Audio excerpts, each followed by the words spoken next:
we've been talking about apparent magnitudes of stars. Apparent magnitude of stars is how bright the star appears in the sky. It really has nothing to do with how bright the star really is, because you could have stars that are different distances and different brightnesses.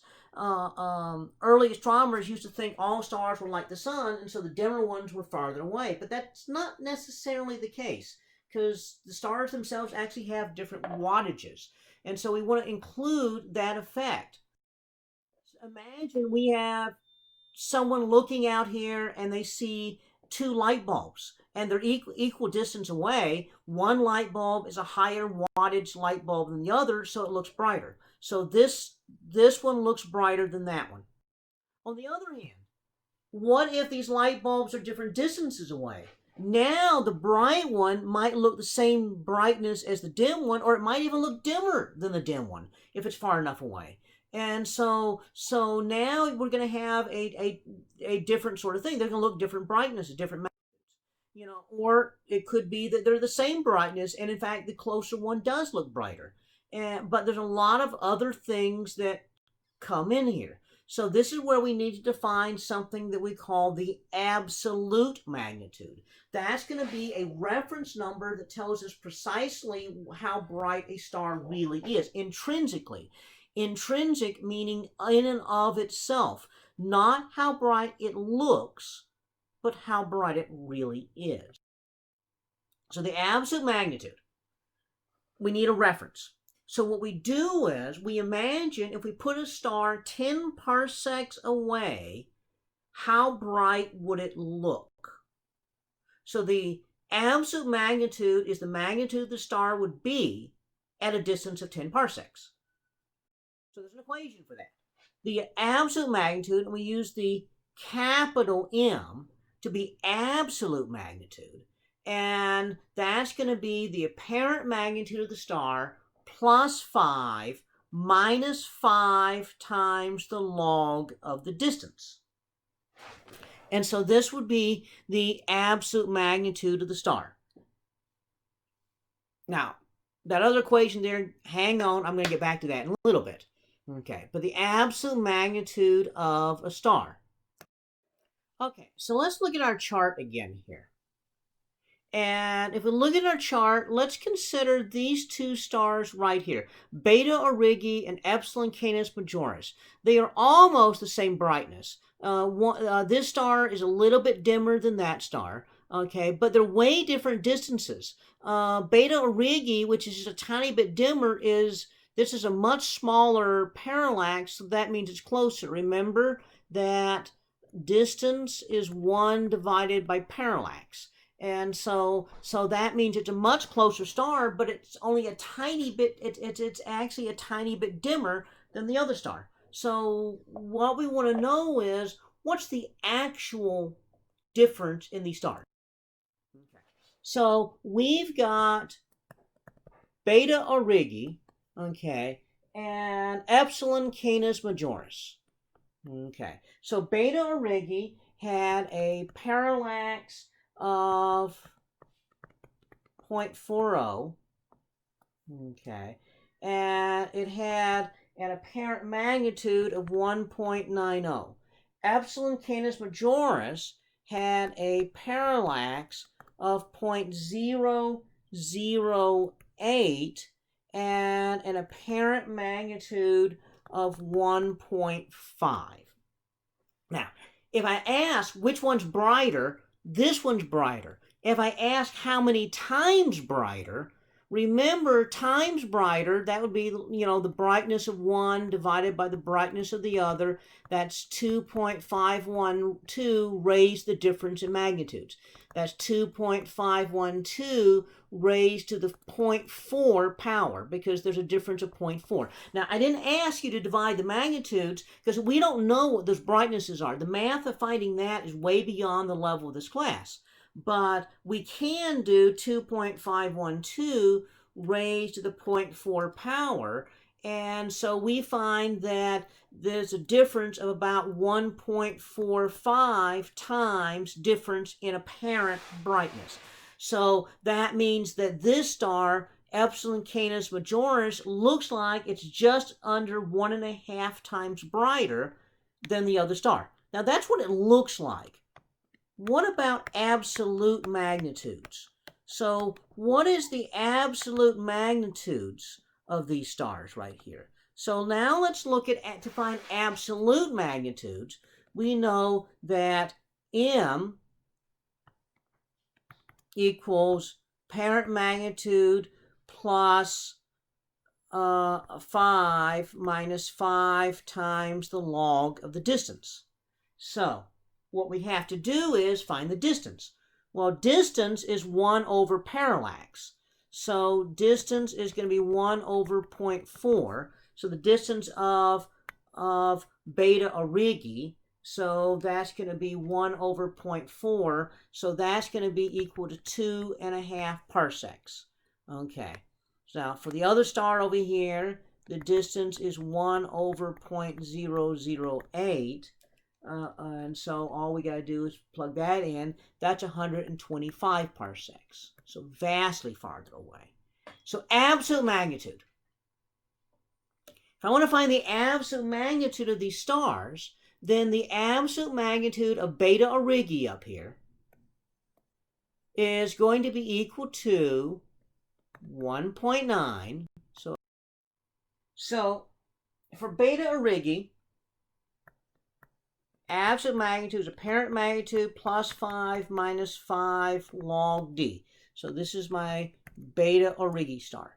And so from the numbers that we had before, that's going to be equal to 1.9 plus 5 minus 5 times the log of 2.5.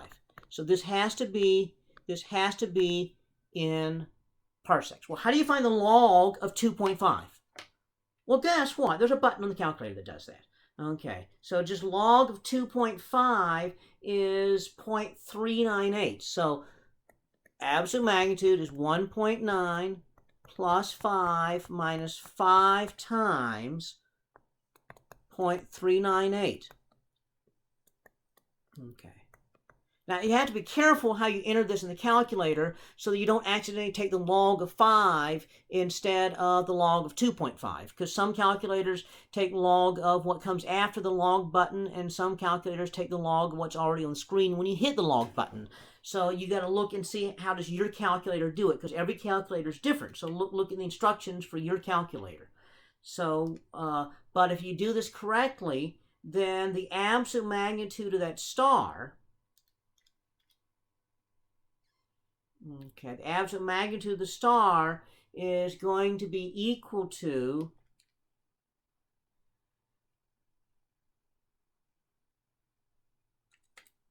okay, 9 plus 5 minus 5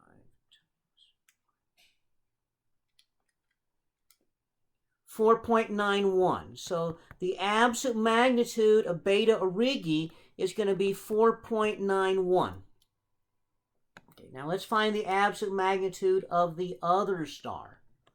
Okay, so let me erase all that.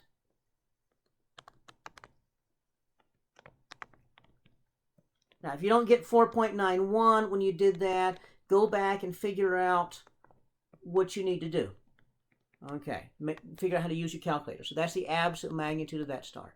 Now, the other star was Epsilon Canis Majoris. Okay, and so we want to do the same thing. Absolute magnitude is apparent magnitude plus 5 minus 5 log d.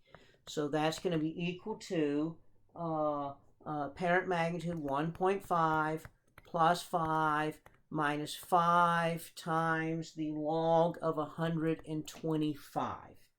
Okay, and so now we want to do that. Okay, log of 125 is 2.1. So this means the absolute magnitude is 1.5 plus 5 minus 5 times 2.1. So the absolute magnitude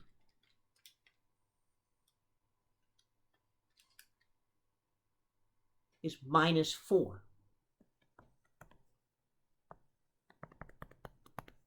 Now, remember I said the Epsilon Canis Majoris looked like it was a tiny bit brighter. Okay, so we calculated that. We calculated it, and it was only just a little bit brighter. How many times brighter? Okay, but now we find that this is really a super bright star. It has an absolute magnitude that is enormous bright compared to that absolute magnitude that's pretty dim. So what is the actual intrinsic difference? If I look at this and say, okay, how many times brighter is it really? Not how much does it look like, but how much is it intrinsically different? So what we would do is we do the same thing. So we'd look for the actual luminosity. This is like the output, the power, the wattage. It turns out to be the same thing, 2.512 raised the difference in absolute magnitude. So not apparent magnitude, but now absolute magnitude. And so that's going to be 2.512. Well, the difference, 4.91 minus a negative 0.4, is going to be 8.91. Now, you don't subtract the other way, because if you subtract the other way, you get a negative number. You cannot have a negative number in the exponent, so that determines which order you subtract. And so this now tells us that the star is about 3,670 times brighter. So before, we found that the apparent brightness was only a few times brighter, but in reality, this is almost 4,000 times brighter star. That means if you put that star where the sun is, it would bake Earth. And so be worse than West Texas in the summertime. Okay. So this gives us the idea of absolute magnitudes and how we're going to use them. So now the question is, why do different stars have such ridiculously huge differences in absolute magnitudes? We're not talking just slight differences. So that's why I said it's a little bit naive to say the stars are like suns, because they're way different. Many of them are way, way, way brighter than the sun, and many are way, way, way dimmer than the sun. And so we want to know why. Why are these stars different? What's really different about them? And so how does this tell us how one star differs from another star? Now, to understand that, we have to understand light, because that's really all that we're measuring when we are measuring things in the sky. I mean, you look at a star, you're measuring the light of the star. And so if you understand how light works, you can understand how stars work, because you're understanding what you're actually measuring. And so that's the idea here. So our next topic of study is going to be going back to the chapter about light. So we're going to start now discussing the physics of light in order to understand how to apply that to figure out how stars work.